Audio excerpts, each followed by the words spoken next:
오늘 성탄절 메시지 보도록 하겠습니다. 말씀은 마태복음 2장 1절에서 3절, 9절에서 11절입니다.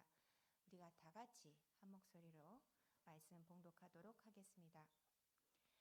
헤롯 왕 때 예수께서 유대 베들레헴에서 나심에 동방으로부터 박사들이 예루살렘에 이르러 말하되 유대인의 왕으로 나시니가 어디 계시냐?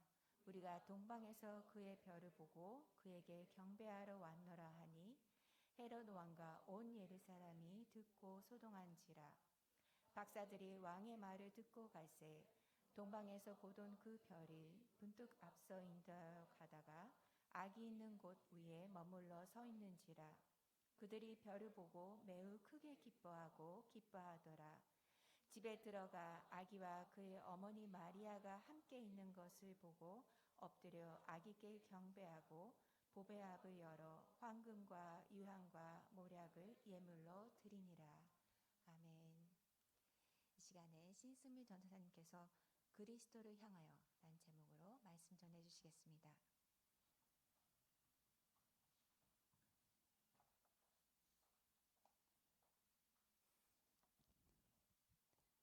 여러분 좀 추우시죠? 갑자기 난방기가 고장이 났습니다. 자, 오늘도 하나님의 말씀을 함께 보도록 하겠습니다. 2000년 전 하늘에 크고 특별한 별이 위대한 왕의 탄생을 상징하며 빛나기 시작했습니다. 그리고 그 별은 인류의 구원자를 기다리던 동방 박사들의 눈에 띄었고 그들은 그 별의 주인을 찾아 여행을 시작하게 됩니다. 그런데 동방 박사들이 별을 따라서 막상 예루살렘까지 와서 봤더니 예루살렘 사람들은 메시아의 탄생에 아무 관심이 없었습니다. 동방 박사들은 예루살렘 왕궁에 들어가 왕에게 이렇게 질문을 합니다. 유대인의 왕으로 나시니가 어디에 계십니까? 우리는 왕의 별을 따라 그에게 경배하러 왔습니다.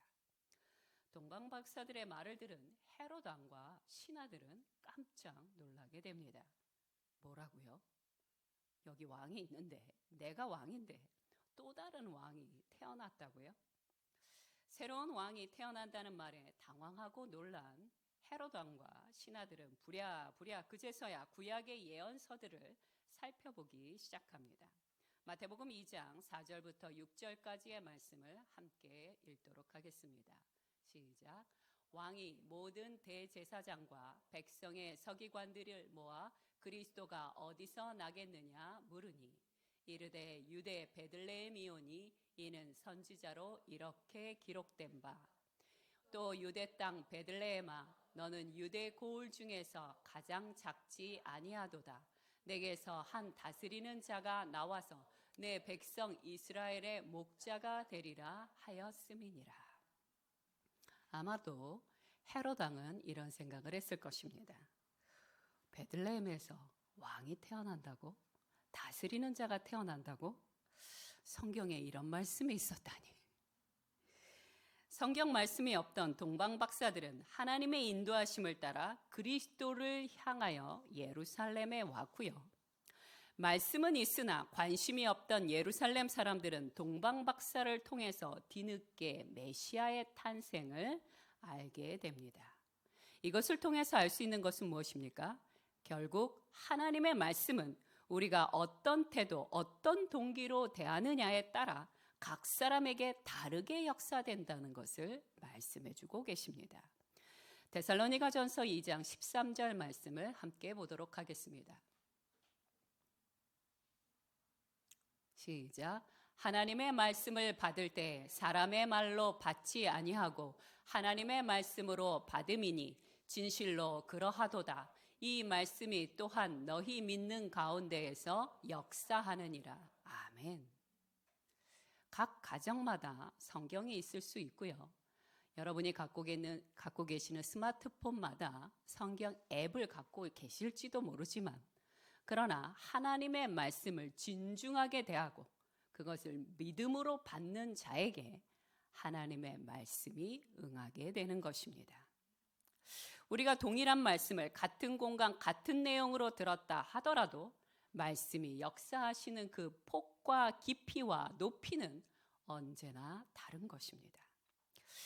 헤롯 왕은요, 베들레헴으로 메시아를 경배하러 가려는 동방 박사들을 가만히 불러서 이런 말을 합니다. 마태복음 2장 7절에서 8절까지의 말씀입니다. 시작. 이에 헤롯이 가만히 박사들을 불러 별이 나타난 때를 자세히 묻고 베들레헴으로 보내며 이르되 가서 아기에 대하여 자세히 알아보고 찾거든 내게 고하여 나도 가서 그에게 경배하게 하라. 헤롯 왕이요, 동방 박사들이 베들레헴으로 떠나려고 할 때 가만히 불렀다고 얘기합니다. 그러면서 뭐라고 얘기했어요? 그 아기가 태어난 것을 내게 알려주면 나도 그에게 가서 경배하리라 라고 말합니다. 여러분이 잘 알고 계시는 것처럼 헤롯의 이 말은요, 다 거짓말입니다. 그가 아기가 태어난 것을 알고 싶어 했던 이유는 경배하기 위해서가 아닙니다. 그럼 뭐 때문에 알고 싶었을까요? 자기 말고 또 다른 새로운 왕이 태어나는 것을 너무너무 두려워했기 때문에 그 아기를 그리스도를 죽이기 위해서 그는 그것을 알고 싶어 했던 것입니다. 왜 죽이려 했을까요? 당연하죠. 자신의 왕좌를 절대로 빼앗기고 싶지 않았기 때문입니다. 자, 마태복음에는 동방 박사들의 행적이 자세히 기록되어져 있다면 누가복음에는 또 다른 축하객들이 등장하게 됩니다. 누가복음 2장 13절 말씀 함께 읽도록 하겠습니다. 시작. 호련히 수많은 천군이 그 천사들과 함께 하나님을 찬송하여 이르되. 네, 수많은 천군 천사들이 하나님을 찬송하였다라고 이야기하고 계십니다. 그리고 들의 양을 치던 목자들에게 천사들이 예수님의 탄생을 알려주게 됩니다. 그 소식을 듣게 된 양을 치던 목자들이요, 열심히 어디로 달려갔냐면 베들레헴 마구간으로 달려가 구유에 누워 계시는 아기 예수님께 경배를 드립니다. 그리고는 천사들의 말을 요셉과 마리아에게 전해줬다라고 성경은 기록하고 계십니다. 누가복음 2장 17절에서 19절 말씀입니다. 시작. 천사가 자기들에게 이 아기에 대하여 말한 것을 전하니 듣는 자가 다 목자들이 그들에게 말한 것들을 놀랍게 여기되 마리아는 이 모든 말을 마음에 새기어 생각하니라. 아멘. 누가복음에도 이처럼 예수님의 탄생을 축하하는 자리가 마련되었습니다. 하늘에서는 천군 천사들이, 동방에서는 박사들이, 예루살렘에서는 목자들이 예수 그리스도를 향하여 찾아와서 이 땅에 오신 예수님을 경배하고 있습니다. 자, 오늘날 21세기는 어떨까요? 수많은 사상가들은 인류의 역사를 목적도 방향도 없이 순환하는 사이클 또는 무의미한 연속성의 연결로 정의하고 있습니다. 하지만요, 우리가 믿는 하나님의 말씀 성경은 다르게 말씀하고 계십니다. 역사는 의미 없는 순환의 연속이 아닙니다. 아주 분명한 목적과 의미를 향해 진행되고 있는 중입니다. 예수님은 영원 전부터 존재하셨고 시간과 공간이 창조되기 전부터 계셨으며 만물이 그로 말미암아 지은 바 되었습니다. 요한복음 1장 2절부터 3절까지의 말씀을 함께 읽도록 하겠습니다. 시작. 그가 태초에 하나님과 함께 계셨고 만물이 그로 말미암아 지은 바 되었으니 지은 것이 하나도 그가 없이는 된 것이 없느니라. 아멘. 창조의 순간 때부터 예수 그리스도는 역사의 중심에 계셨습니다.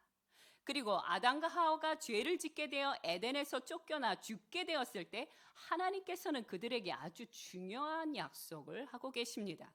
창세기 3장 15절 말씀에 보면 여인의 후손이 뱀의 머리를 상하게 할 것이다 라고 말씀하십니다. 여기서 여인의 후손이 누구를 가리키고 있습니까? 바로 예수 그리스도를 말씀하고 계시는 것입니다. 이처럼 예수 그리스도의 탄생은요, 창세기 때부터 이미 시작되고 있습니다. 그리고 이 언약은 인류 역사의 종말이 어디를 향해 가고 있는지를 역시 우리에게도 말해주고 있는 것입니다. 결국 예수님은 모든 시간과 역사의 알파와 오메가가 되시는 분입니다. 오늘날 세계의 모든 나라들은요, AD와 BC를 사용하고 있습니다. 아무리 예수 그리스도를 믿지 않는 분들이요, 예수님의 흔적을 지워버리기 위해 애를 써도 우리가 새해가 될 때마다 받게 되는 모든 달력에는요, 예수 그리스도를 중심으로 배열되어 있습니다. 세상의 모든 달력들은 예수 그리스도가 역사의 중심이다 라고 외치고 있는 것입니다. 예수 그리스도가 시간과 역사의 중심이듯 우리의 삶 속에도 예수 그리스도가 중심이 되어야만 평화와 질서와 안식이 찾아들게 됩니다. 우리는 복음이 필요한 분들에게 이렇게 말합니다. 예수 그리스도를 믿으세요. 자, 이렇게 말씀하시는 그 예수 그리스도를 믿으라는 뜻은 무엇입니까? 그것은 바로 당신의 삶에 구원자 메시아를 받아들이십시오 라는 의미를 담고 있습니다. 그런데 만약 믿는 우리에게 어떤 분이 예수 그리스도를 믿으셔야 합니다 라고 말한다면 그 말의 의미는 무엇일까요? 그것은 예수 그리스도를 믿으라는 의미와 플러스 더 중요한 뜻이 있습니다. 예수 그리스도를 여러분 삶의 중심으로 모십시오 라는 의미를 담고 있다는 것입니다. 예수 그리스도가 우리 삶의 왕이십니다 라는 뜻도 담겨 있는 것입니다. 기독교의 진정한 영성은 무엇입니까? 예수님과 동행하며 열매 맺는 삶입니다. 나 혼자 열심히 수고하고 애써서 어떤 열매를 맺는 것을 말하는 것이 아닙니다. 성령의 열매란 갈라디아서 5장 22절에서 23절에 있는 것처럼 사랑과 희락과 화평과 오래 참음과 자비와 양성과 충성과 온유와 절제는요, 나 혼자 애쓴다고 맺어지는 게 아니라 예수 그리스도를 내 인생의 왕으로 모시게 될 때, 그래서 예수 그리스도께서 나의 삶의 모든 영역을 다스려 주시게 될 때 10년, 20년, 30년의 긴 세월을 통해서 맺혀지게 되는 것이 바로 성령의 열매라는 것입니다. 그래서 세례 요한은 이렇게 말씀하셨습니다. 요한복음 3장 30절에 그는 흥하여야 하겠고 나는 쇠하여야 하리라. 예수 그리스도는 우리의 인생 가운데 날마다 주인으로 좌정하셔야 되지만 나의 욕심, 나의 갈망, 나의 헛된 욕망들은 날마다 쇠해져야 된다고 그렇게 말하고 있는 것입니다. 그러나 많은 그리스도인들 중에서도 동방박사들에게 거짓말했던 헤롯 왕처럼 어떻게든지 예수께서 내 삶의 왕이 되는 것을 막으려는 분들이 계십니다. 내 뜻, 내 감정, 내 의지가 쇠하고 사라지는 것을 도무지 용납할 수가 없기에 어떤 이유, 어떤 합리화를 만들어서라도 주께서 내 삶의 영역을 다스리지 못하도록 도망다니고 있는 것입니다. 마태복음 16장 24절 말씀을 함께 보도록 하겠습니다. 시작. 이에 예수께서 제자들에게 이르시되 누구든지 나를 따라오려거든 자기를 부인하고 자기 십자가를 지고 나를 따를 것이니라. 아멘. 복음의 가장 기초는 무엇입니까? 내 삶의 왕으로 오신 예수 그리스도를 환영하는 것입니다. 기쁨으로, 눈물로, 감격함으로 예수 그리스도를 환영하고 그분께 경배를 올려드리는 것입니다. 자, 헤롯 왕은요, 동방 박사가 다시 자신의 궁으로 돌아와 누가 새로 태어난 왕인지를 얘기해 주길 기다렸습니다. 그런데 아무리 기다려도 동방 박사들이 오지 않았습니다. 왜 그랬을까요? 마태복음 2장 12절 말씀을 함께 읽도록 하겠습니다. 시작. 그들은 꿈에 헤롯에게로 돌아가지 말라 지시하심을 받아 다른 길로 고국에 돌아가니라. 이미 동방 박사들은 다른 길을 통해서 자신의 고국으로 돌아갔습니다. 기다리다가 지친 헤롯 왕은 결국 동방 박사들이 오지 않음을 깨닫고는 다음과 같은 명령을 내립니다. 마태복음 2장 16절 말씀입니다. 시작. 이에 헤롯이 박사들에게 속은 줄 알고 심히 노하여 사람을 보내어 베들레헴과 그 모든 지경 안에 있는 사내 아이를 박사들에게 자세히 알아본 그 때를 기준하여 2살 아래로 그로 다 죽이니. 아멘. 여러분, 동방 박사들이 왔던 때를 기준하여 2살 아래의 모든 사내 아이들을 다 학살하라고 명령한 것입니다. 옛날이나 지금이나 자신의 왕자를 빼앗기지 않으려는 사람들은요, 잔인하고 무모하고 어리석은 선택을 여전히 반복하고 있습니다. 해마다 12월 25일 성탄절이 오면요, 전 세계의 거리와 각각의 집들은 반짝이는 불빛과 화려한 추리와 캐롤로 예수님의 탄생을 축하하느냐 바쁩니다.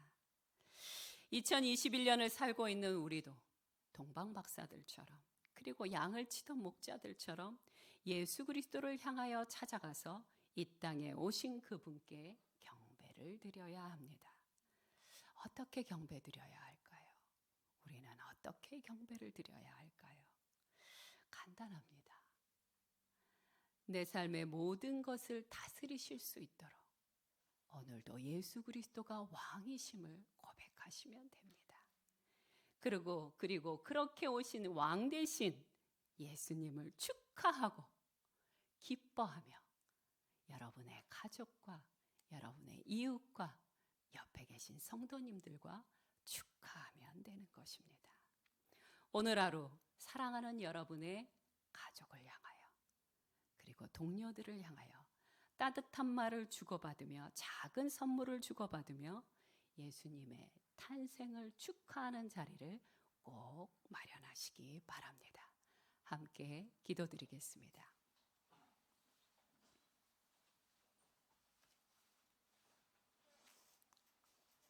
오늘은 우리 인생의 구원자, 온 인류의 메시아 예수 그리스도께서 오신 날입니다. 아직 예수 그리스도를 모르시는 분들은 왕으로 오신, 구원자로 오신, 우리의 죄를 사하기 위해서 오신 예수 그리스도를 영접하는 기도를 드리시기 바랍니다. 또 이미 예수님을 나의 구원자로 영접하신 분이라면 고백하시기 바랍니다. 주님, 올 한 해도 나의 왕으로 나의 삶의 구석구석을 다스려 주시고 인도하여 주셨음을 감사드립니다. 내년에도 내 인생의 왕은 오직 예수님이시오니 저의 경배를 받아 주시옵소서. 그런 고백을 드리시기 바랍니다. 함께 기도하겠습니다.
하나님 아버지, 주께서 우리의 귀에 낮에도 밤에도 말씀하시고 말씀하심에도 불구하고 무심하게 지나쳤던 주님의 존귀한 말씀들을 주님 용서하여 주옵소서. 여기 앉아 계신 모든 성도님들을 통하여 하나님의 말씀이 응하기를 간절히 원하셨지만 때로는 게으름 때문에, 때로는 무심함 때문에 놓쳐버렸던 날들을 용서하여 주옵소서. 그러나 우리의 모든 부족함에도 불구하고 해마다 우리에게 찾아와 주시고 우리에게 기쁨이 되어 주시고 위로가 되어 주시고 구원이 되어 주시는 예수 그리스도께 찬양과 찬미를 올려드립니다. 늘 말씀을 상고함으로 구원의 기회를 놓치지 않게 하여 주시옵소서.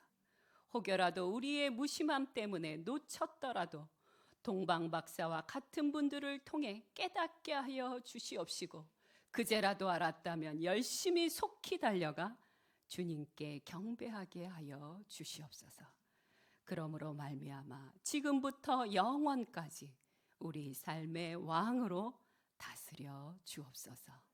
감사드리며 예수 그리스도의 이름으로 간절히 기도드렸나이다. 아멘.